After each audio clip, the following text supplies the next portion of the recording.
no matter what you do, somebody's not going to like it. So you may as well do what you want. However, what might the consequences of my actions be? Way better question. Shelly, welcome back to the podcast. It's a pleasure to have you here. I want to jump right in. We're talking about beliefs and stress. So I want to start at the top. What are some of the top ways that our beliefs can cause more stress in our life, which impacts everything, including, of course, our health and fitness goals? Everything. And it's great to be back. It's always great to be with you. Yeah.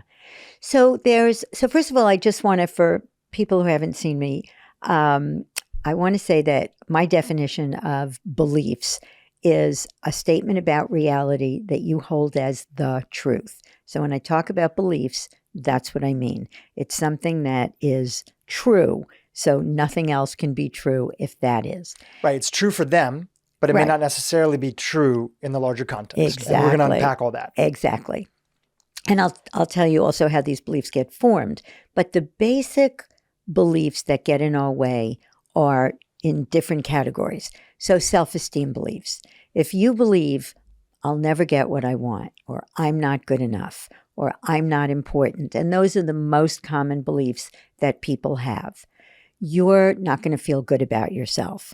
And when you have a project to do, or when somebody asks you to do something, or you want to stop doing something you're doing or start doing something you're not doing, you get stressed because the insecurities start to surface.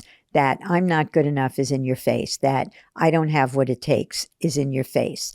Other people are smarter than me. I'm not smart. Those beliefs, and those are so common, Dhru. I now have clients in every country around the world. And I was working with this woman in Kuwait, and same beliefs, same source as, my clients in the States and Australia. So these beliefs are mostly unconscious. We don't even know that we have them, but they cause tremendous stress. Now, we also have beliefs about people. People can't be trusted. People are going to screw me over. People are only out for themselves. We have all these beliefs about people. Now we're stressed because we have to go into business with people, or, we have to ask for what we want from people, or sell to people, or whatever it is. The stress starts happening because, oh God, that person can't be trusted, I've heard this great quote by the author Seth Godin, who writes a lot about marketing, but really writes a lot about life. Oh. He says, stress is one thing going one way and another thing going another. So going one way is, in your example, is our potential, our opportunities, our opportunity to self-actualize and be our highest version of ourselves. And then going in the other way is all our old beliefs, which often aren't even things that we've chosen to believe. They're often inherited, which we'll talk about in a little bit. So I always thought that was a good example. One side of you is going one way and another side of you is going another. And that tension is what we call stress. Yeah. And in life, you're kind of, running this marathon called life.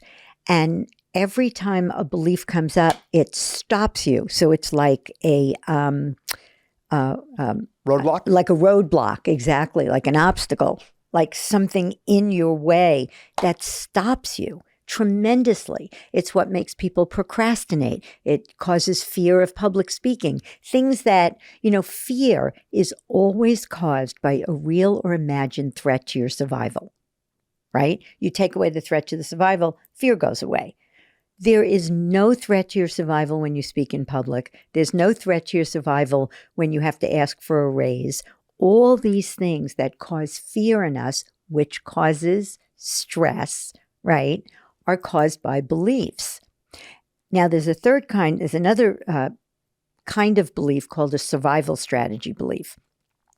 So let me go back for a second. So if you have beliefs about life is hard. I'll never get what I want. You have to work yourself to death to be successful. And people have again, very common, people have beliefs like that. So the stress of I have to work myself to death to be successful. Now I have no life. I don't have hobbies. I don't have friends. I don't take care of my health. I love your podcast. I'm a definite rabid fan of your podcast. In fact, your water challenge changed my life. Everybody should look it up. It has changed my life. The morning hydration challenge. The morning hydration challenge. Oh, thank you. Oh my God. I tell everybody I meet about that. Oh, thank you. And I listen to you talk about health.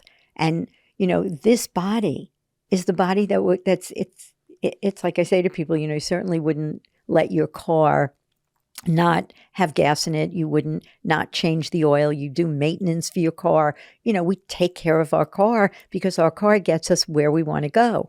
But our bodies, I talk to people who are workaholics and they don't work out and they don't sleep well and they don't eat well, and they wonder why they're sick and stressed. And it is our beliefs that keep us from taking care of ourselves, which causes stress. Yeah. Yeah. It seems another area that our beliefs drive a lot of stress is also when we do start to head down the path of making a change, people hit that upper limit because of their beliefs and they think, I don't deserve it. Or this is just a temporary phase. I know I'm going to fall off the wagon. People often use that phrase. Yep. And when they do, they use that as an excuse to beat themselves up. I find that the world is so polarized right now, primarily because people are polarized inside themselves. People are so harsh on themselves. And if the world could step into a little bit more individual empathy for I'm trying my best, empathy for even if I get off the wrong track, I can always turn back on, empathy for, I'm trying to make the world a better place. That gives you a little bit of grace and you're more likely to pass on that grace to other people, which makes you a more kinder, gentler, caring, and still forceful human being. Yeah. Forceful in the sense that you're still a force in your life. You can still go after the things that are out there. You can still make a difference. You can still have an impact. You can advocate for anything that you want to, but it really starts off with empathy. And if you don't have empathy, it's probably your beliefs getting in the way. Yeah. And preference is fine. Drivenness is not. And I want to explain about please survival strategy beliefs. So we come into this world and we don't know anything about the world. And we come into this, or ourselves or life or money or anything. And we come into this little world called our family. And we watch our parents, right? And what the one word question that every little kid asks all day long is why? Why? Exactly. Why can't I have dessert? Why can't I have a play date? Why do I have to go to sleep? They just want to know why. So if mom and dad are struggling and complaining about money, why is that? Well, money must be scarce and hard to get, right? Life must be hard. My parents are struggling. And because we think we see our beliefs in the world, right? So people say, but I saw that life was hard.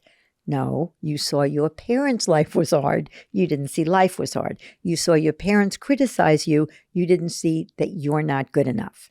So in the first 6 to 8 years, these self-esteem beliefs get formed. Now, I don't want to go through life feeling not good enough. So one day, somebody acknowledges me for my accomplishments. So I get an A or I score a goal.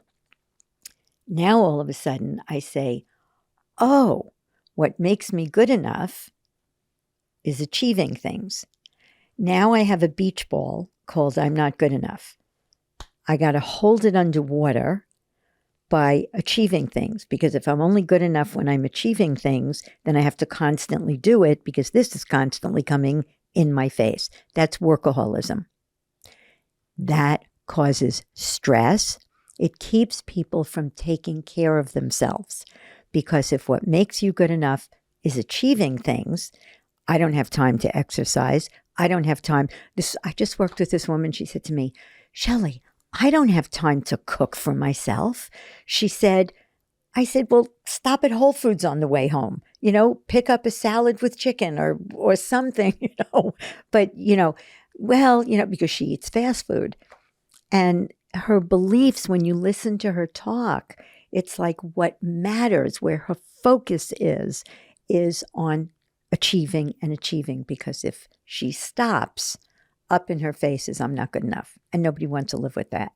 So these survival strategy beliefs, what makes me good enough is pleasing people. What makes me good enough or what makes me important is having people think well of me. So that was my belief. That was what ran my life. My mother only wanted me to be happy and have fun, and everybody loved me. And, oh, Dhru loves you. He's your friend. Oh, that's so wonderful. That's what was important in my life. So I started believing that what made me good enough was having people think well of me. Or is another way to say that the opinions of other people. Mm-hmm. So the opinions of other people was defining your worth. Exactly. And so when you had it, you're on cloud 9. When you don't have it, what would you see in your life? What would you experience? Stress. So I would go home and go, I wasn't invited to the party. What's wrong with me? Why wasn't I invited? And she was invited, and she's, and this conversation would be, blah, blah, blah, blah, blah, blah, and it would be like, oh God, why wasn't I invited? Or this one doesn't want to be my friend anymore, or she hasn't called, or it just was this constant conversation. And when it affected how I presented myself. So I would always dress in monochromatic clothes because I didn't want to look too wild or too self-expressive, or what if somebody thought something. And what's so interesting is I just had an insight. I play pickleball and I'm passionate about it. And I had a little tendonitis in my knee, which is gone, and I had to wear a sleeve. And so I couldn't wear it with my workout pants. So I had to get a skirt. And I do not have great legs, right? I mean, and I'm going crazy. Is that a belief? Yes. And I'm going crazy trying to find longer skirts. And one day I was just kind of like, Shelly, just get skirt. And now I don't care. It's like, it's not that I don't care what people think. It just no longer defines me. So when I spoke in Croatia in front of 600 people, I was able to be my authentic self. And people, no matter what you do, and I told this to my kids when I was raising my kids, no matter what you do, somebody's not going to like it. So you may as well do what you want. However, before you do anything, stop and ask yourself, what might the consequences of my actions be? And do I want to live with those consequences? Way better question. So when your kids get into high school and somebody says, oh, let's have unprotected sex, or let's do drugs, or let's do whatever, you want your child, like my daughter was at a party and she got in the car and somebody said that the designated driver had a drink. And somebody said, I saw him have 2 drinks. And my daughter came home, and for the first time, she says to me, Mom, I got it. I said, what? She says, you're going to be so happy. I said, why? She said, because I didn't ask myself, what will the kids think if I get out of the car? She asked herself, what will be the consequences if I stay in? So is part of the teaching of that, besides just great parenting advice, is part of the teaching that we can replace our belief instead of what will other people think of me, which sort of sets up a belief, with a more empowering question? Is that one way to switch out? Is that one of the takeaways? Very rarely, because you can't hear inside. So a belief is like a box. And if I'm inside a box, it's very hard to hear you outside that box. It's like the box is keeping me from hearing you. I had a friend who had a lot of beliefs about men because her father was a violent alcoholic. And after I worked with her, we were in Fire Island and I was telling a story about my late husband. And it was a beautiful story about something that he had said and did. And she said to me, I heard that story twice before. This is the first time I ever heard it. Because beliefs will have you say, oh, that's just Morty, or oh, that's a rare thing, or yeah, that didn't happen. So our beliefs are so powerful. I've said this so many times, it's silly, but I've had 5 Harvard PhDs who had the belief I'm stupid that I worked with. So they know they're not stupid, but that belief comes up. And one of them had a problem of stress. He was at this job. He hated it. It was stressful, or he felt it was stressful. I want to address that in a minute. And his belief was that he was stupid. And his father used to smack him on the head all the time and call him a genius when he was little. And in a sarcastic way? Yeah. Like smack him on the head and say, yeah. Yeah. And so why our beliefs stay with us, again, is if you think you see something, you can't believe that it's not true. So if somebody said to you, oh, Shelly's a blonde, you'd say, no, she's a redhead. And they'd say, no, she's always been a blonde. You'd say, no, I just had her on my show. She's a redhead, right? Now, if I took my hair off and you said, oh my God, that was a wig, then you would say she's not. It's like Santa Claus. You believe in Santa Claus for 8 years. And then all of a sudden, one day you go, that's my father in a Santa Claus? There's no Santa Claus. There's no tooth fairy. That was my mother putting that money. The belief goes away. And people will fight to the death that they saw their belief. I saw that I was stupid. I failed every class in school. No, you saw failing every class in that environment, under those circumstances, with your emotional stuff going on at home. But you never saw, I'm stupid. I'm stupid doesn't have a color, a shape, or a location. So let's use the example that you set us up for. Okay. You said, I don't have great legs. Right, Right? exactly. So what did you see that led you to that belief? Perfect. So I saw magazines that have women with very thin legs and they don't have cellulite, and that's the standard. That's a great question. And that's the standard. So it feels like, and I could get rid of that belief by saying, I never saw I don't have great legs. I saw a lot of models look like this, and that seems to be the beauty standard in this country for certain people. But I don't have great legs is in my mind. That's not in the world. So in a little bit, we're going to talk about meaning and where meaning comes from. Beliefs are like meaning, and I'll explain the difference. And they live in your head. They don't live in the world. So many people feel that somebody sort of put evidence in their head directly. So a friend might have come up to them, or often a loved one or a parent or an aunt, whoever it might be, might have said, Shelly, you don't have great legs. You should wear something a little longer. That would be more fitting to your body. What about that instance? Is that not evidence for somebody's belief? Excellent. Because the truth about my beliefs about my legs came from my childhood, because I had a mother who was an angel, the most loving human being that ever walked the planet. And her one obsession was weight. And she was always on a diet and always talked about it. And, oh God, if I looked like her, my life would be amazing. And so I had beliefs about body image beliefs. That's been one of my big things that I've overcome. Obviously not my legs, but I have now.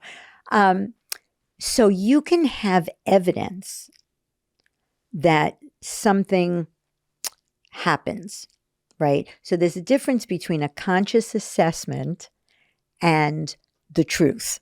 So if there is a 3 murders on a street. I probably won't walk down that street alone at night. That's a conscious assessment. But that doesn't mean that that street is dangerous, will always be dangerous, or that you're going to get murdered if you walk down it. So our beliefs, you can look at evidence and say, you can't see evidence. You can see behaviors. You could see something happening, right? You can see certain people in a certain city behave a certain way. So my husband wanted to live in Marin County, California, because there's a lot of conscious people there. But that doesn't mean everybody's conscious there, right? It doesn't mean you can just trust anybody you meet, or they're all on a spiritual path. Even the ones who say they are may not be. So you can't ever see a belief because, again, anything you can see has a color, a shape, and a location. I work with a lot of cultures. I work with Indian culture, and I work with Asian culture. I just came back from Vietnam leading a parenting workshop, which has been my dream my whole life, to work with my adult life, to work with Asian parents, because that's a culture that pushes kids to achieve at all costs. Now, is that true for every Asian parent? No, it's not. But there are cultural norms that you can, again, make conscious assessments about, but you can't see Asian parents this, or Black people are that, or Jews are this. Those are beliefs, and they are never, ever true. So going back to the example of if somebody, many people use other people's commentary or opinions about their lives as that evidence for why they have that belief. Yes. Right? Again, going back to the body image example that you chatted about, and people can apply this to any area. Yeah. People say, well, I have that belief because so many people told me I was fat, or that I was overweight, or I would look better if I slimmed down. How do we begin to unpack a belief where somebody feels like they have so much evidence? I get the factual aspect of it, which is that, hey, you never saw that, right? You never saw that belief. You did see people commenting on your body. That's right. But many people would say, well, that feels good enough. That is exactly the information that I needed to come up with this limiting belief. Mm-hmm. It's because of these comments that other people shared. Yeah. How do you work through that with the clients that you work with when they're navigating and they feel so much that they have that evidence in front of them? Yeah. So again, it's going to sound oversimplified when I say it, but it is extraordinarily impactful, powerful, and efficacious. Well, I want to say efficacious, but it works. So we go back to, now, generally beliefs are formed in childhood, most beliefs. And I think that's very important for people to understand, Mm-hmm. because what seems like a lot of like a newer belief, chances are if it really stings and is there, there's something deeper. Totally. Because otherwise, like now, if I got feedback, Dhru, and people said to me, Shelly, you're very judgmental when you talk. If enough people said to me, you do something that doesn't work, maybe you're judgmental, or I once said something flip about God, and somebody came up to me and said I said, that's great feedback. So I look at what do most people say. Is it true for me? Is it not true for me? Am I compromising my values? I ask a lot of questions. And if I feel that they're accurate, I will absolutely change. So my husband walked in one day and said, there are no bananas. And I said, bananas? I'm raising kids. I have 5 sessions today. I'm blah, blah, blah. And he looked at me and he said, I just asked if there were bananas in the house. He said, honey, you're very defensive. He said, do you mind working on that? I said, no. And I went and I had a couple of sessions and bam, that was it, right? So I'm happy to use feedback. What I'm not happy to do is form a belief simply because somebody or a lot of people think it's true. right? Because if I went to certain areas in the country and I spoke my opinions, they would all tell me that I was wrong, stupid, and crazy to believe as I believe, right? So here's how you unpack a belief.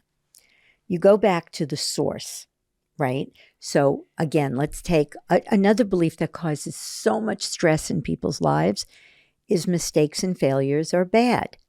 Now, in answer to your question, a lot of people have read all the business books. They all tell you, Richard Branson says if you're not failing a lot, you're going to be mediocre, right? I can go on for the next 2 hours about how mistakes and failures are not bad. Yet people still believe it, including me. And I could have given a lesson. I could have taught a class on why mistakes and failures are not bad and how there's no such thing. And Tony Robbins says there's only outcomes and blah, blah, blah, blah, blah. I still was terrified to make a mistake or fail. Here's why. When you're a kid, between your parents yelling at you when you spill milk, drop something, hit another kid, don't do something they think you should do, get harangued on the way home from sports, the most common thing I hear. My father harangued me the entire way home after the game, telling me what I did wrong. So we go back to, where did you get the idea that mistakes and failures are bad? Well, every time I made one, I got yelled at, punished, or hit, or withdrawn from. Okay? Good. So that could mean mistakes and failures are bad. I actually did this just recently on a podcast. The host was wonderful enough to go through the whole process with me, which we won't do. But so you go back to the source. Where did you form that belief? Well, when I was a kid, even in school, red X's, mistakes and failures are bad. Great. What's another interpretation? What else could it mean that your parents did that? Well, they were trying to teach you, and they didn't have very good parenting skills. They didn't know how to empower you. So it's not that mistakes and failures are bad. They just didn't know how to do what I did with my kids, which was learning opportunity. So that's one interpretation. Another one is they thought mistakes and failures were bad because they were raised in an industrial world, not in an information age, where if you're not innovative, you're never going to be successful. But in a factory, if you make a mistake, you can cut your finger off. So they were raised in a different world than we're living in. So they thought mistakes and failures were bad. That doesn't mean it's true. What's another interpretation? I went to a school that was created in a industrial world. So it's bad there. But at my kids' alternative school, there was no such thing as mistakes and failures. So we brainstorm 4 or 5 alternative interpretations for whatever belief it is. And then I say, so if there are other valid interpretations, is what you said the truth or one interpretation? It is always one interpretation. And here's the question. Doesn't it seem like you saw mistakes and failures are bad? Every single person says yes. Doesn't it seem like you saw, I'm not good enough? You saw, I'm not important. You saw, life is hard. Yes.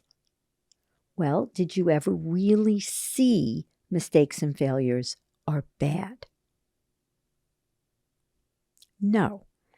It's their moment where the person took off the wig and they're like, oh my gosh, they've been blonde the whole time. Totally. That it really takes that aha moment, but it takes somebody getting to that conclusion themselves with the support of somebody like yourself. And you shout out to you, you work with people and people can reach out to you if they want to. We've got a bunch of people that you've worked with on our team and podcasts and other stuff, but you have to come to that location yourself. And you got to do a little bit of archaeological digging on how did you get into that situation in the first place. Yeah. And I'm going to give your listeners an opportunity. I'm going to send them to a link and they can eliminate a belief for free and really take themselves through it. The hard thing is finding what beliefs cause what problems, because underlying every pattern, procrastination or stress, or, I'm going to say, I really keep wanting to say this, that nothing is inherently stressful. We're going to get there in a minute. But now here's one more piece of the puzzle, okay? So everybody kind of strap in. So now they get, I never saw mistakes and failures are bad. I never saw the way to get attention is to get sick. I never saw I don't deserve, I'm bad, whatever your belief is. I saw my mother, father, parents, mother, whatever. I saw my parents or my school behave this way when I did this. I saw very specific people, and you have to say who they are, behave a certain way. And even if your father said, you're stupid, my father loved me more than life itself. And he used to say, you're an idiot. I thought the word was an idiot. And then when we had to talk about all this, he apologized profusely. He said, I had no idea how what I was saying to you was impacting you. Why? Because he doesn't believe he's important. He matters. So he doesn't think what comes out of his mouth makes a difference. Also, could it be that that's how his parents talk to him? Totally. And he's just kind of unconsciously passing it on to somebody else? Totally. So now, if you never saw mistakes and failures are bad, which again is like Santa Claus, it's just like, where has it been all these years? In my mind, I made that up. It was never true.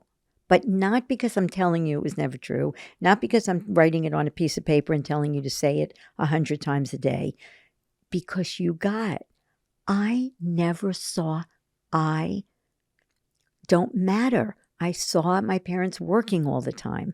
I never saw I don't have what it takes. I saw being criticized all the time. I saw failing in school. Now,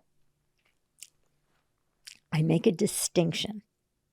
Consequences versus meaning, right?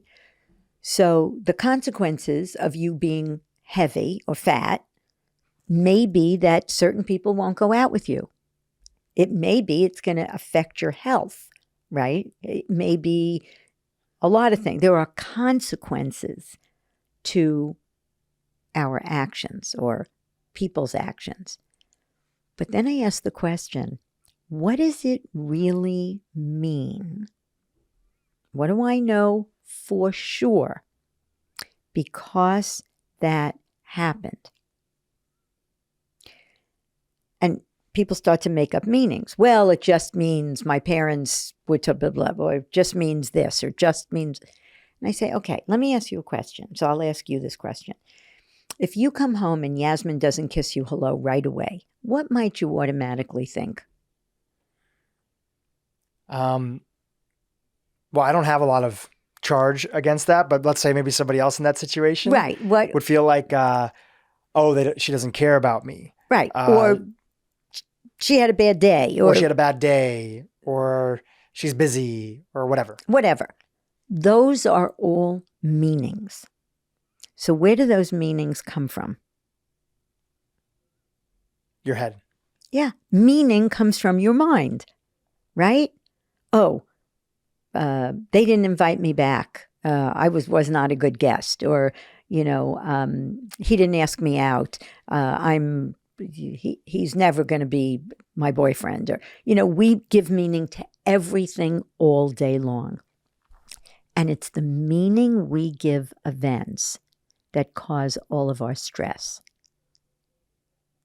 all of our heartache, all of our pain and suffering, period. Now, most of the meanings we give come from our beliefs. So if you believe dogs are dangerous and a dog comes into the room, you're going to go, oh God, they're going to bite me, right? That's the meaning you give it. They're dangerous. If you believe dogs are fabulous and a dog comes in the room, you're going to give it the meaning, oh, I have somebody to play with now. So, but and beliefs are formed in the past. Meaning is formed in the moment. Okay. My late husband did a TEDx talk about this that you can watch, and it's called How to Stop Suffering. So I then asked the question, what does it mean that your parents yelled every time you made a mistake or failed to do something? What meaning does that have? If meaning is in your mind, do events have inherent meaning? No. No. So we don't know anything for sure because anything happens. Events have no meaning. So I'll teach you how to use that in a minute, but just to make that complete. So I say, what does it mean that in school failure was not a good thing? What meaning does that have? Does it mean it's not going to be when you grow up? Does it mean you're stupid? The fact that your parents criticize you, does that mean you're not good enough? And I say, no. I said, what does it mean? I work with incest survivors. My favorite population is sexual abuse victims because in 1 to 2 sessions, I can totally turn the entire experience around. Because when they get, I'm damaged goods, I'm worthless, I'm powerless, men have all the power. When those beliefs go away, at the end of each one, I say, and what does it mean that happened to you? I'm not minimizing it. I'm not saying it doesn't matter. My husband died. That matters. I miss him. We had an amazing life together. He was an amazing human being. But does that mean I'm never going to find love again? Everybody listening, I'm looking for love again. We'll link to your social media account. Right. Anybody wants to slide in a DM, go for it. My second act. I said to my girlfriend, there's a lot of heat left in this old body. There you go. And she says, that's the name of a book. So the fact that he died doesn't mean I'm going to starve to death. I didn't know how to run a business when my husband died. I called you. I said, Dhru, help. I don't know what I'm doing. I reached out to friends. I didn't know the difference between a balance sheet and a P&L, but I learned because I stopped giving meaning. And again, you can't stop giving meaning. We have a course that teaches that, but you can dissolve meaning. You can be aware that you are giving meaning. And I'll show you how to dissolve it in the moment. I'll show you how to get rid of any negative emotion in the moment. So going back to mistakes and failures are bad, what does it mean that your parents yell? Nothing. It has no meaning. So imagine giving the same event different meaning. Now is when you flip it like you're talking about. Now the belief is gone. So if you had said as a kid, my parents are old school thinkers. They don't understand that you can't be successful if you're not making mistakes and failing. If you had given the same events that meaning, would you have ever had the feeling? And the answer is no, because our feelings come from meaning. All your stress comes from meaning. Nothing is inherently stressful. Your job is not stressful. If you stop and say every time you have a negative emotion, what just happened? What meaning did I give it? What else could it mean? Come up with one other meaning. And then you don't know anything for sure because that happened. And the emotion will go away. So is it fair to say then that meaning sits on the foundation of beliefs, right? So just to make sure we connect the dots for everybody that's listening, beliefs, which are usually shaped early on, you mentioned in childhood, like, between, you said like 3 or 4 years old to like 8 years old, beliefs are created from what we think we see in the world and our minds sort of filling in the blanks, not even conscious about it. And then meaning, like little branches that have been created, is an offshoot of those beliefs. Is that accurate? Yep. Got it. Yep. Yeah. If you believe mistakes and failures are bad and you make a mistake, you're going to go, oh God, I'm such an idiot. I can't believe I did that. You're going to come up with all these meanings. If you really believe mistakes and failures are learning opportunities and you make one, you're just going to say, great, okay, what did I learn? What could be different? How can I do it differently? And you're not going to feel stress. It's not that the experience or the situation didn't happen. It's just the takeaway from it is different. If there are factual things to take away, there's plenty of people, there's been a movement. It's a little bit of a hot topic on, social media over the last few years, but there's a movement to say, there's a whole group of individuals that say, well, there's body positivity, which is that everybody is right for whatever size that they're at. And we need more examples in the media and in life and in advertising to show people that you can be anything you want to be, any size, shape, everything like that. And that's still inherently healthy, right? Let's say that that's one component. Then there's like the traditional old school sort of world of health and beauty and fitness that has its own standards that are there. And if we really use your approach, what we can find is that it's okay if somebody genuinely wants to lose weight. They can factually say, you know what? I might be a little heavier than I want to be. I want to improve my health for my metabolism, my metabolic health. I want to lower my risk of cardiovascular disease or severe COVID or whatever else. And by the way, I'm going to love myself through the whole process. And it doesn't mean that I'm broken. It doesn't mean that I lack willpower because I perceive myself to be overweight. Like I can see the situation for it being factual, and I can also see my improvements and my desire to want to be a different size as also factual, and I can go and do what I would need to do. I don't need to demonize myself on either side of the equation. 100%. When I think about that, I really think that the opposite of stress to me is freedom. And what you're talking about here is how do you step into freedom?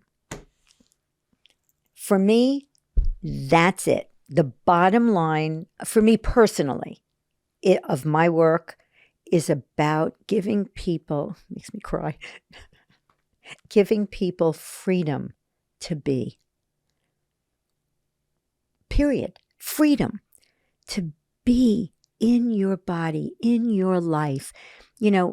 So my daughter lives in Hawaii, and she has these two friends, these two women, they're married, and they're both heavy.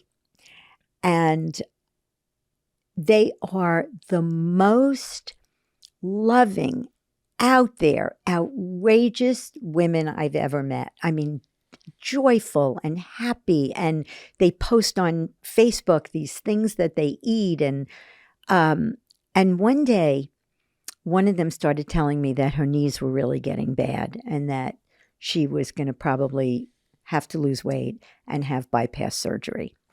And she said, and I said to her, but your weight never bothered you because of how it looks. And she looked at me and she said, no.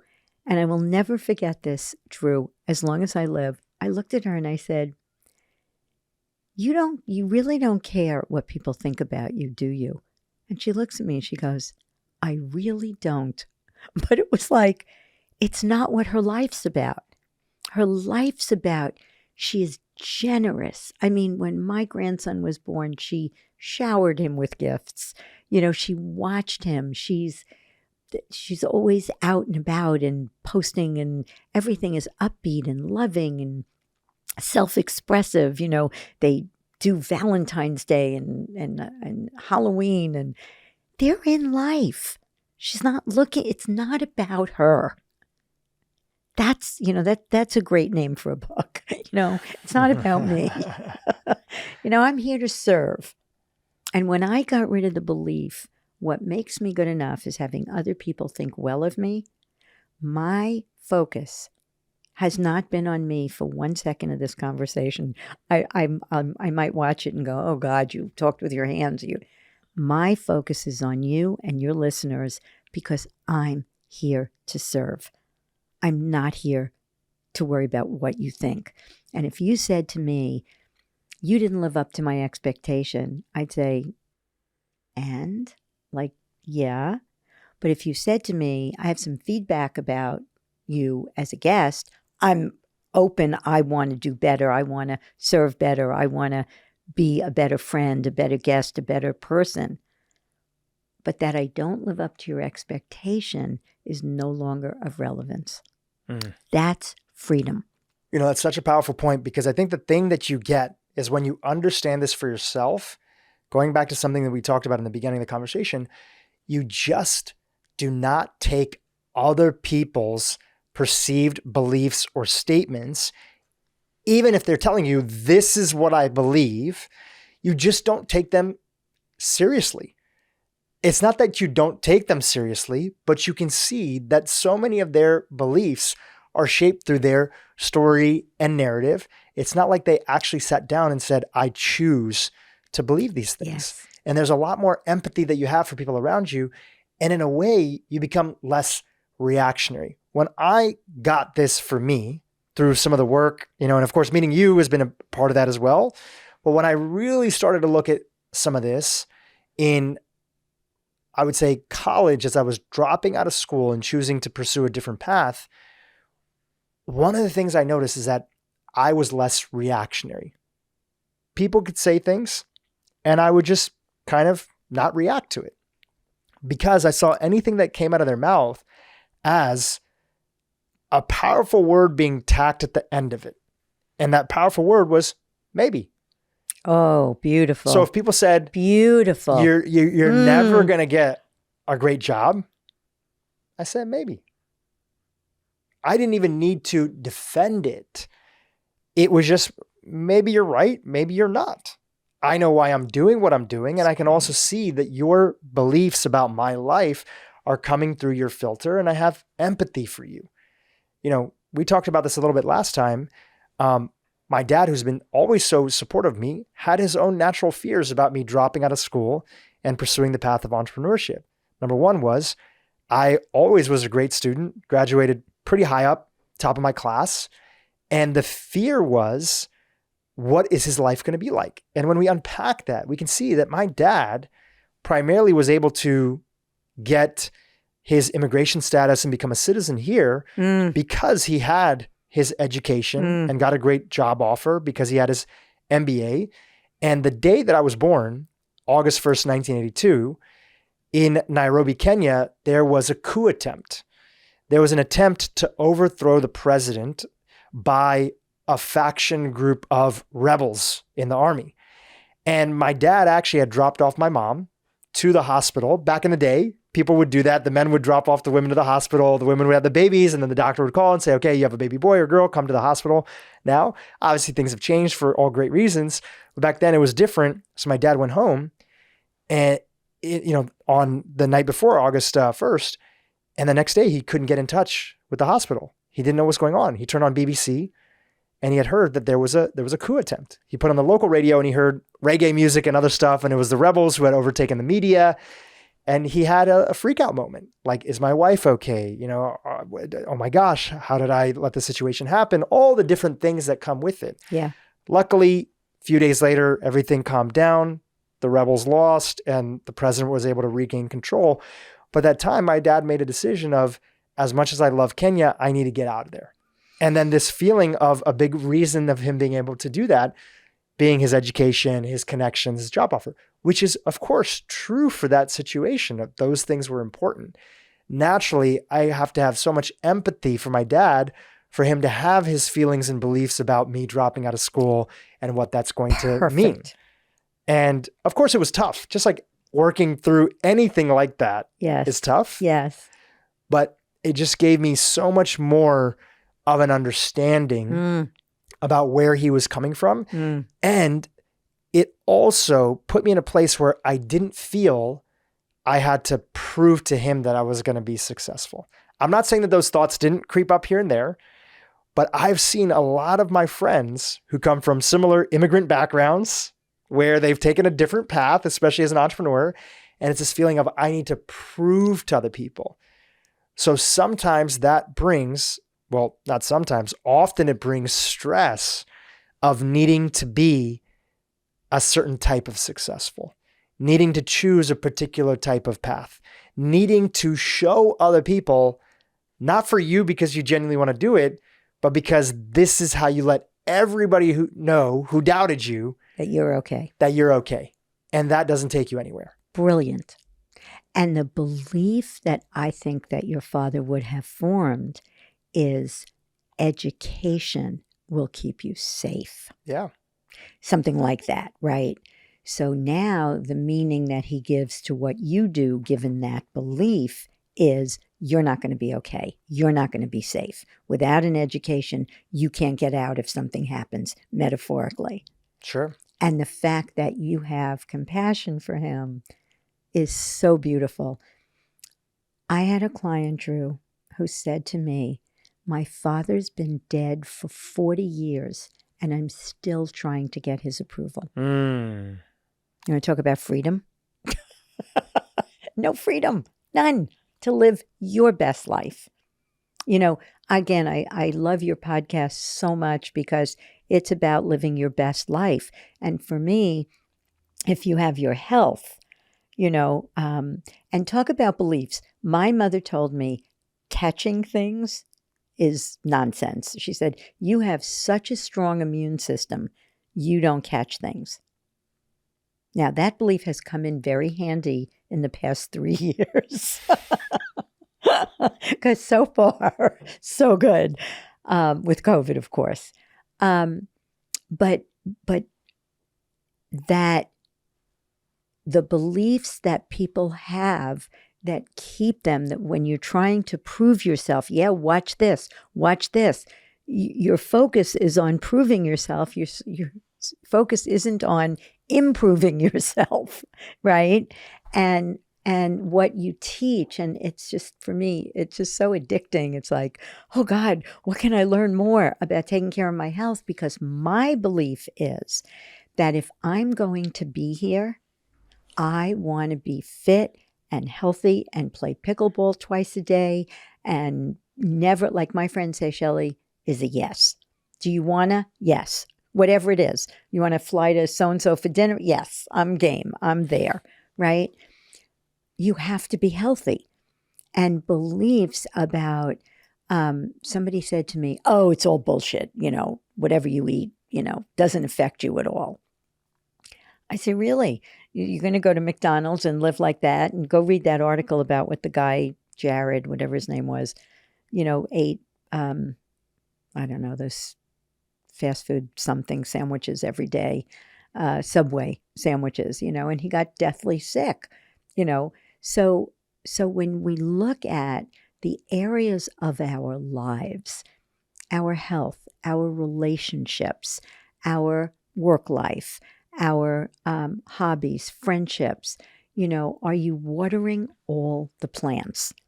So I'm writing a book, ridiculous book. I mean, it's a wonderful book, but it's about entrepreneurship. And it's nothing that I would have ever written a book about, entrepreneurship.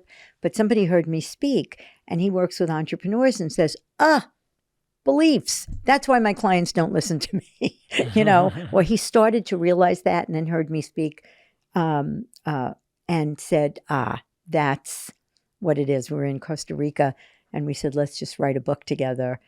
And it's just going into final edits. And here's the thing. We look at every area. I talk in the book about watering the plants. So if you had a lot of plants in your home, you wouldn't water just one because the other ones will die. And yet there are areas of our lives that we don't look at and don't nurture. And whether it's relationship, if you're working all the time, or parenting and you're not around for your kids, or you do all that stuff at the cost of your own health, you have to stop and ask yourself, what must I believe to not take care of this body? Because I know your audience listens to you, obviously. I mean, I'm on your podcast. But did they do it? You know, I heard the water challenge and I went, oh my God, this is brilliant. It was probably now over a year ago. I have Rarely do I miss a day where I have my 2 things of water with my lemon and my electrolytes before food. Rarely, because, and it made a difference in my life because my beliefs are that my health is important and I'm worth it. So I have a question for you. Yes. Which is, do we have to replace an old belief with a new belief? Or can we realize through our own discovery and working through it and archival sort of digging of seeing where this belief comes from, can we leave it open? That's the question. Yeah. Do we have to replace an old belief with something new? It's a great question. Love, love, love it. A belief the answer is no, we don't. So a belief is people talk about limiting beliefs. A belief by its very nature is limiting. Whether it's a positive belief, and there's no positive beliefs and negative beliefs, but beliefs that work for you are positive and beliefs that don't are negative. That's how we say it. So a belief is the truth, which means nothing else can be. And you could be very successful in business given the beliefs that you have, and suddenly the industry changes and you're stuck on, but this is the way we do it in our industry. Now all of a sudden, I got rid of my old beliefs. Now I have a new belief. Well, that's not going to be true forever. So we're better off with space to create. There's 2 answers to this. Here's my belief. My problem, and again, I don't want to step on anybody's toes, but I'm speaking for myself. Affirmations. You have a belief. I'm good enough. I'm good enough. I'm good enough. I'm good. Who has to stand in front of a mirror and say, I'm good enough, I'm good enough, is somebody who believes they're not, right? Mm-hmm. So it's almost like you're reaffirming that belief. Once you get rid of it, now I have the space to create anything I want. Once you get rid of the negative belief. The negative belief. And consciously look at what would work right now. What would work right now?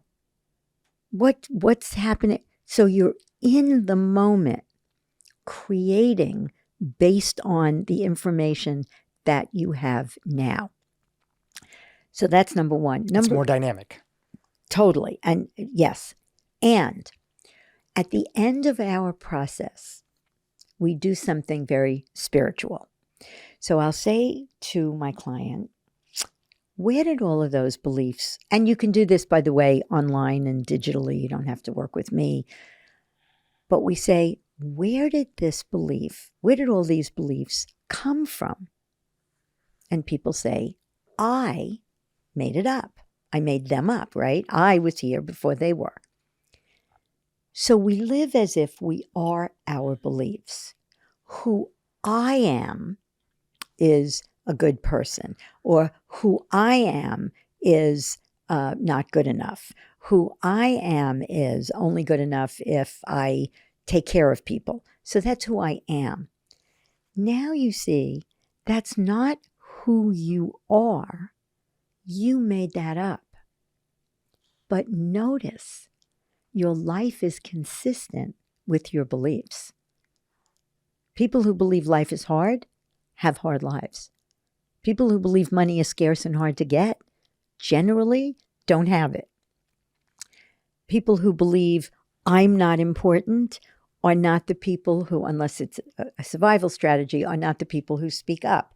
So our lives are consistent with our beliefs, right? I believe health is important and blah, blah, blah, blah. So I do the things you're supposed to do, right? Now, if you create your beliefs and your beliefs create your life, what does that make you? The creator of your life. So everybody listening, just close your eyes for a minute. You come into this world as a little ball of consciousness. Before you create any distinctions about yourself, life, or people, do any exist? No. In that space, what's possible? Everything. What limitations do you have in that space? None. You know how we live as if something's missing? If only this, if only that. right now, as the creator of your life, as that ball of consciousness, is there anything missing? No. And then I ask, what does that feel like to create yourself? So you don't know it cognitively, you don't even know it experientially.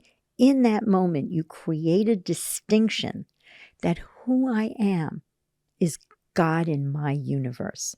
Who I am is the creator of my life, limitless.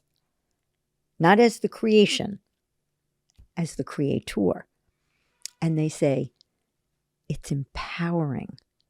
It's free is the word most people use. It feels free, right? It feels expansive. And here's why I shared that. There is no the truth. So to create a new belief is creating a false belief. We're more empowered by living as if we are the creator, the generator, so to speak. And it's not, I'm not important or not important. I just am. What I like about that is that often in language, just normal language that people are talking, people will use the word belief and kind of just throw it around, right? Mm-hmm. Like, oh yeah, like I believe money is a tool, Mm-hmm. right? It's neither good nor bad. It's just a tool to Mm-hmm. accomplish different things. Mm-hmm.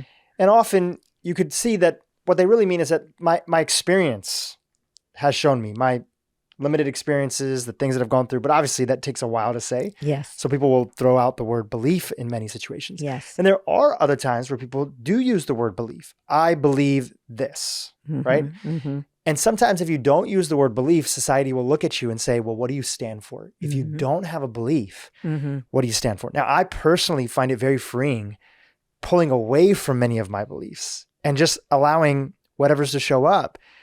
And I still stand in so many things. Beautiful. I still stand by so many things. I still have power in so many areas of my life. I support the people around me, and I still am willing to speak up against injustice and other stuff, but I don't need to rest on beliefs to do that. It can just be my experience has shown me that when we're good to other people, then the world is good back to you. And it's the right thing to operate on. But I don't need a belief to necessarily pull me. But a lot of people are afraid when they pull back on their beliefs. They're like, well, if I don't believe in this, who will I be?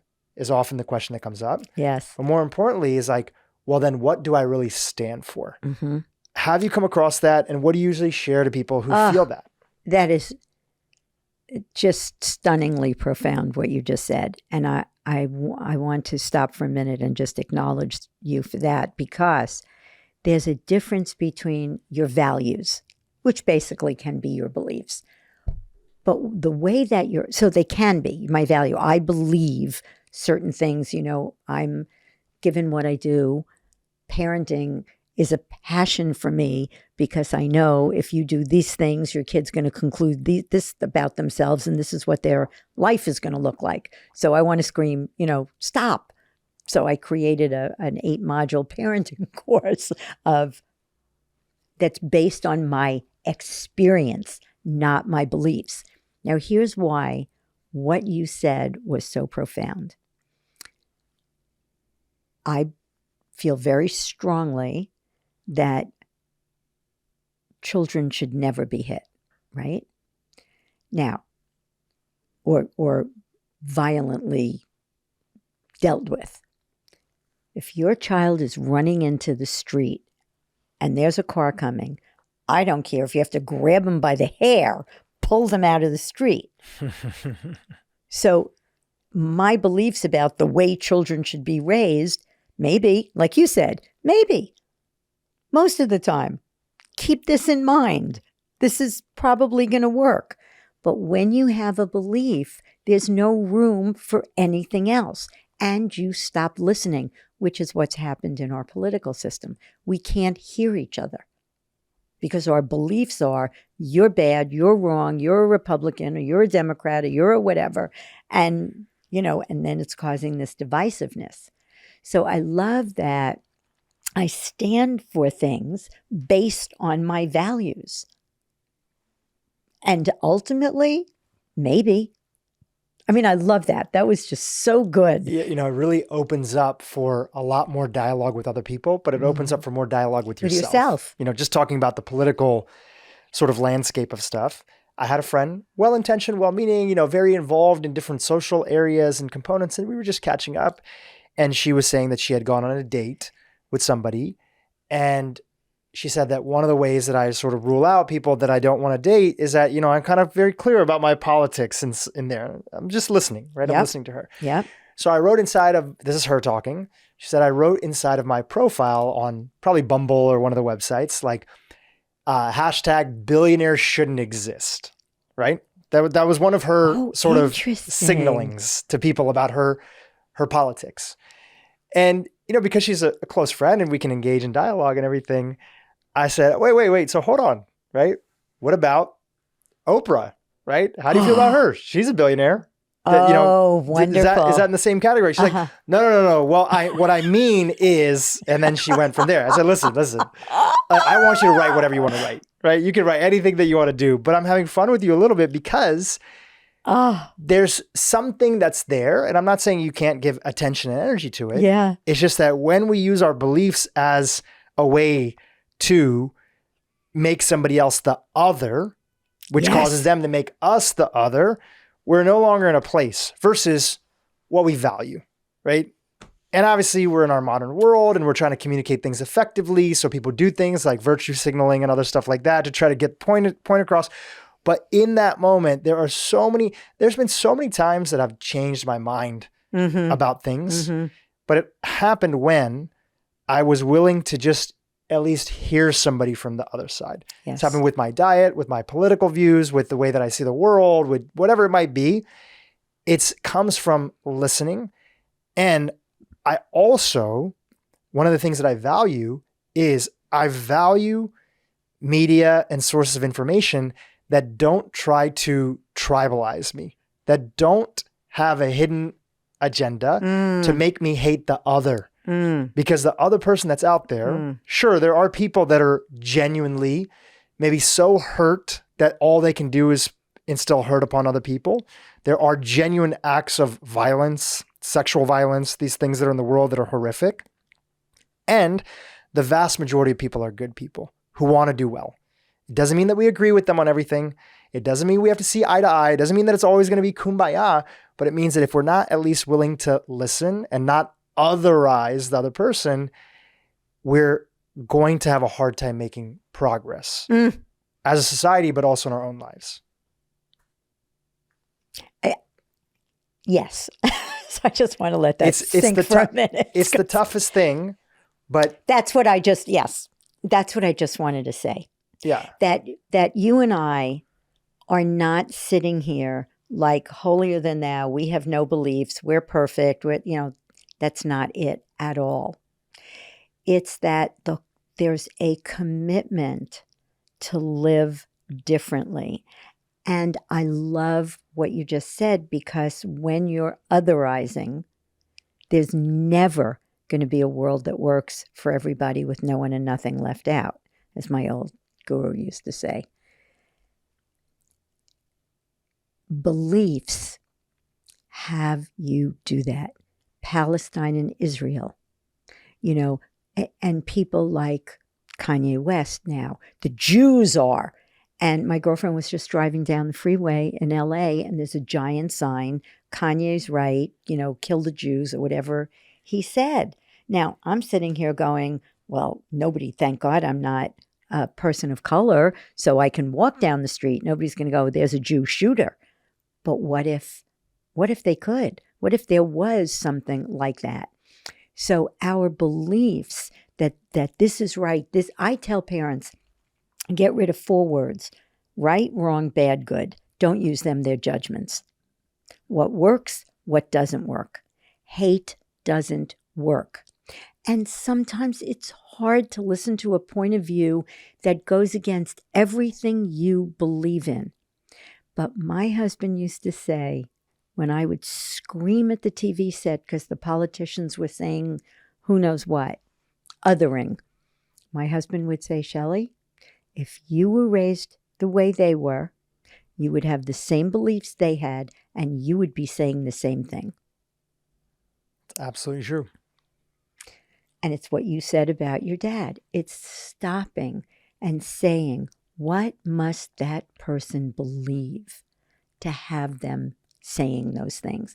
And where did those beliefs likely come from? And it doesn't mean you should tolerate it. It doesn't mean you have to be a friend of theirs. It doesn't mean anything other than it shifts your point of view.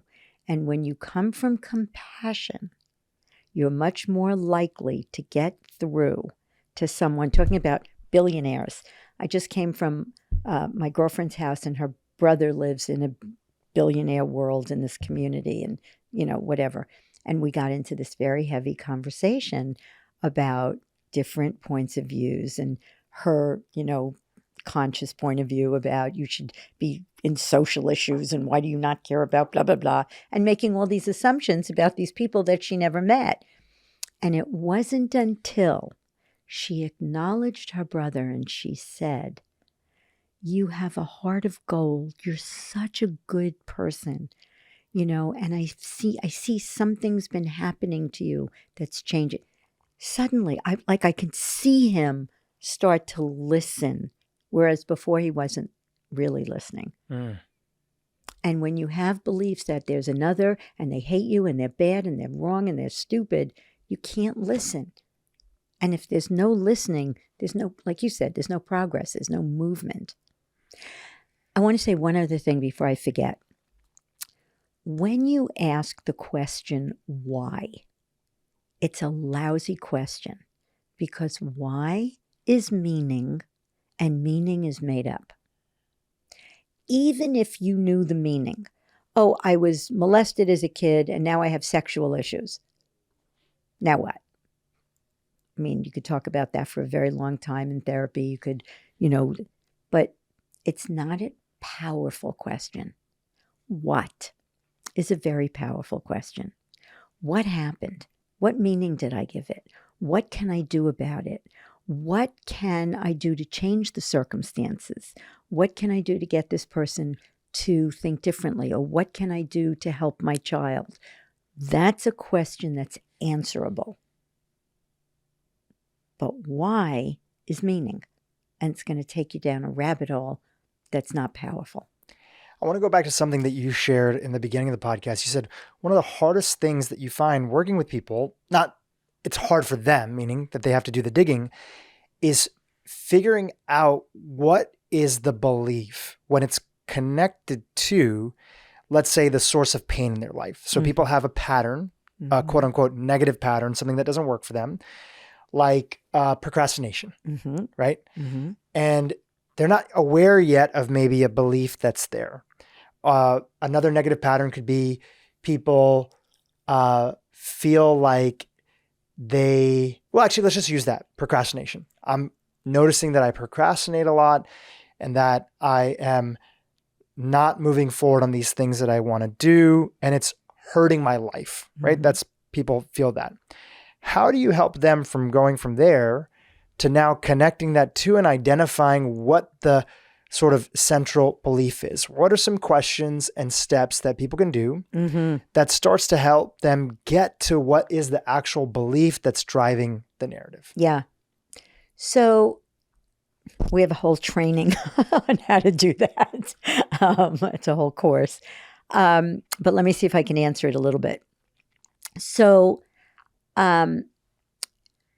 the first thing is there's a misconception that people will sometimes ask me, well, what's the belief under that pattern? So a pattern is a behavior. You can see a pattern. I can see you procrastinate, because people often, like you said, they throw around the word belief. They also throw around the word pattern, and they use it interchangeably. A pattern is what you want to change. Nobody cares about changing beliefs. You care about changing patterns. So a pattern is observable. Right? Actions and behaviors. Exactly. Actions and behaviors. That's a pattern. I do something I don't want to do. I don't do something I want to do. I feel something I don't want to feel, or I don't want to feel something I want to feel. I don't feel something I want to feel. So the first thing is you identify the pattern. Now I look at what are the beliefs underlying that pattern. So with certain patterns like procrastination and fear of public speaking, the beliefs are very similar. So you can ask yourself the question, what do I feel and think right before I procrastinate, or right before I'm going to speak in public, or right before I'm going to, somebody once told me I keep buying vitamins and I never take them. So the pattern, that's a pattern, right? I buy my vitamins, I have tons of, and I never take them. So when you think about taking your vitamins, or you think about procrastinating, doing it, when you think about doing the thing that you're procrastinating, what thoughts and feelings do you have? And become cognizant of that. Then you can ask yourself, what must I believe? And it's usually very logical. Not always, but mostly it's very logical. What must I believe? What would somebody believe to do that? I buy them, I spend tons of money, and I don't take them, right? So one person said to me, she had the belief I don't deserve, I'm not important, so she doesn't do a lot of things. It's not just not take her vitamins. She joins gyms and doesn't go. She does lots of things like that, doesn't take vacations. So there's a theme. What might somebody believe who does that? I guess I'm not important, because somebody who's important takes care of themselves. So it's, what do you think and feel when you think about doing the things that you're not doing? That's one of the ways to uncover your beliefs. Another one is you can work backwards. So I don't have to do this, but sometimes I do. What happened in your life that might be responsible? So this guy's father, hated his job, wanted to get out of it. We had a couple of people like this. And this particular man, I said, what happened in your childhood do you think that accounts for this? Oh, my father had a business. Business went bankrupt. His partner screwed him. So now he has a belief partnerships are dangerous and being an entrepreneur is dangerous. He worked with me, got rid of that belief. And a few weeks ago, that was 10 years ago, got rid of those, a couple of beliefs like that about entrepreneurship and about partnership. It was very simple, not usually this simple. And 10 years later, he calls me and he says, so my business is now worth $15 million and I want to buy my partner out. Can you help me? I have beliefs in the way. So you can look at it. You can ask yourself, what would somebody have to believe? You're trying on a few different hats to see if they sort of fit. Right. And then the way you know you have a belief is, and you can go to our website and there's a lot of information like this, and eliminatebeliefs.com, and you'll see what the three most common beliefs are. So if you say a belief out loud, right? So underlying every pattern pretty much is I'm not good enough. Mm-hmm. Because none of us had really, my parents were wonderful. They loved me. They tried to have me for 7.5 years. So when I came along, it was a big deal. But, they did the best they can. My mother did too much for me because she loved me so much. Well, guess what? I had the belief I'm not capable. So I did a lot of things well and I was okay, but I never went to that next level, right? I was on television when I was a kid and she kept saying to me, just remember, you're not special. You're not, she didn't want me to be a spoiled brat or think I was better than anybody, but she didn't say it in a good way. She just kept saying, but I was treated like I was special. And she was telling me, but you're not special. So I thought, if you're special, people won't love you. So I never let myself be special and exceed until I got rid of those beliefs. So you can ask yourself, what happened that would lead to these? I'm not good enough. I'm not important. I'm not smart. I don't have what it takes. Mistakes and failures are bad. Those are the most common ones that stop us. You mentioned and you gave this analogy of the beach ball earlier in the episode. And you said basically that beach ball is, let's say, this belief that you don't want people to see about you, right? This belief that I'm not good enough. And people spend so much effort and energy in their life trying to keep that beach ball under the surface. And anybody who's done that in a pool knows that it takes constant pressure and it's stressful. If you had to do that for 24 hours, which is what a lot of people are doing, you can see how stressful and taxing that is and how many other things you can't do because you're focused on that. Yes. Now, in that process of keeping that beach ball down, people often develop abilities and they get good at something and they often get praised at it. One of them that you mentioned earlier is this idea of being a workaholic. Mm-hmm. Many people who don't feel like they're good enough, often one of the ways that they get wanted from other people is that they're constantly available or they're constantly working, even when it gets to the detriment of their relationships, their health, their kids, whatever it might be. Now, society sometimes will praise that and say, oh my gosh, look how hardworking this individual is. So now this person who's spending all this time with one hand keeping the beach ball down and has gotten good, maybe catching other things with the other hand, getting praised by that, they feel scared to let that belief go because they think it's going to mean that this thing that has maybe led to some external success, maybe some financial reward, maybe some notoriety, they're afraid that if they stop pushing this beach ball down, that they're going to lose this thing. Have you come across that? Yes. And how do you help people navigate that? Great point.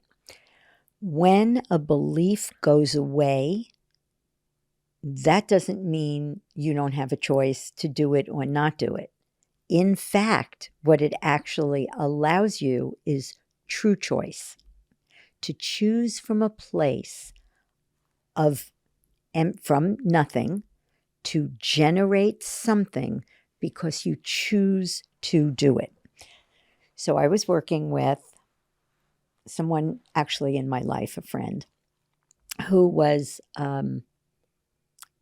molested by her grandfather. And she had the belief that men men are dangerous. She had other beliefs too. Men are dangerous. And we're in the middle of the process and she goes, I'm not getting rid of this belief. I said, why? She said, because then I'm going to trust all men. I said, no, that's not what happens.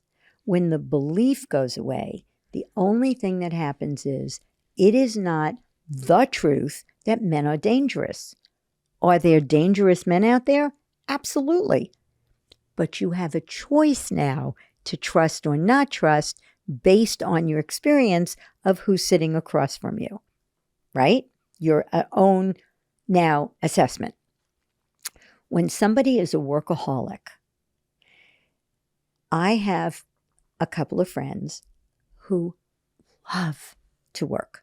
In fact, my girlfriend and her brother, he's a tax attorney, very, very successful. He loves what he does. He loves it. He said, he's 75 years. He said, Shelly, I love what I do. Wouldn't it be wonderful if you could discover what lights you up? So Vaughn, who I'm writing this book on entrepreneurship with, said he had a business. He's a serial entrepreneur. He owns a law firm. He owns an entertainment company. And he was getting all these accolades and awards. And he felt empty. And one day he started working on himself. And he said, I want to look at what brings me the most joy. Being with his daughter, doing adventurous things, and service work. He completely reorganized his businesses. He pays for people to have personal growth, books and courses and what in his company. He has an incredibly diverse company, but he set it up that he is not needed all the time. And he climbed Kilimanjaro recently. He just did a race. I can never remember the name of this race, but it's where it's a crazy, it's Tough Mudder, probably something like that. something like, it's not the Spartan Mudder. Race. Spartan Race. That's the one. Spartan Race. And he just did his third one. Right. And he goes to Costa Rica. He goes all over doing service work for children. He supports kids. He does, this, that. He's always doing, So he's doing what lights him up when he realized that who I am, my worth and value, is not a function of how successful I am. It's a function of how I love my life. When you get rid of these beliefs, you look at, I have to make a living. Is this what I want to make a living doing? You start questioning. I'll tell you one more very fast story. Please. I worked with this guy who used to get on, and he gave me permission to talk about him in my workshops, and I show a picture of him. And one is he's got a tie that it looks like it's literally choking the life out of him. He's in a suit, and he's a banker. And he sold his business to this big bank, and they gave him a 5-year payout. So they gave him some money and then a 5-year payout. And he's miserable. And I get him like 2 years in or whatever. And we start getting rid of beliefs. And I kept saying to him, at what cost? That's what I say to parents. At what cost must you do something? At what cost? What do you believe that would have you spend the next 3 years of your life doing something you hate for money that you don't really need? And we eliminated the beliefs. What makes me good enough is being successful and blah, blah, blah, blah, and whatever else. He left the business. He left the company, didn't get the payout. He started an e-commerce business that supports local people who make products and builds this business, right? He's at home. He wears his sweat clothes, he lives in New Jersey. And now I have a picture of him, and it's titled, because he called me and he said, I am now the happiest man in the world.